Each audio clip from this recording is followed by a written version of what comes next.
یہ کبھی نہیں ایسا کر سکتے. جنہوں سی پنجابی چ کہنے نا آخنا تینوں تے سنانا نو، کہنا جو ہے وہ بیٹی کو اور سنانا بہو کو.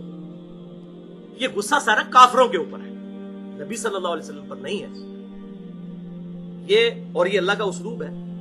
سورہ الزخرف میں ہے ان کان للرحمن ولد فانا اول العابدین. اے محبوب صلی اللہ علیہ وسلم فرما دیجئے اگر بالفرض اللہ کا کوئی بیٹا ہوتا سب سے پہلے میں اس کی عبادت کرتا. یہ نہیں کہ اللہ کا کوئی بیٹا ہے، یہ سمجھانے کے لیے. کرسچنز کہتے تھے عیسیٰ علیہ السلام اللہ کے بیٹے ہیں، مشرکین عرب کہتے تھے یہ فرشتے اللہ کی بیٹیاں ہیں. تو نبی صلی اللہ علیہ وسلم کی مبارک زبان سے کہلوایا گیا قل ان کان للرحمن ولد فانا اول العابدین. اے محبوب صلی اللہ علیہ وسلم آپ فرما دیجئے اگر بالفرض اللہ کا کوئی بیٹا ہوتا سب سے پہلے میں اس کو پوچھ رہا ہوتا. تو بیٹا کوئی نہیں ہے، یہ بات سمجھانے کے لیے. تو یہ بھائیو آیات اس بات کی دلیل ہے کہ ہمارے محبوب صلی اللہ علیہ وسلم نے یہ کتاب خود نہیں لکھی، بلکہ اللہ تعالیٰ کا کلام من و عن اسی طریقے سے پہنچا دیا، چاہے اپنے بظاہر اپنے خلاف بھی باتیں موجود تھیں. لہذا ایک دفعہ درود شریف ہو جائے. اللہم صلی علی محمد وعلی آل محمد کما صلیت علی ابراہیم وعلی آل ابراہیم انک حمید مجید. اللہم بارک علی محمد وعلی آل محمد کما بارکت علی ابراہیم وعلی آل ابراہیم انک حمید مجید.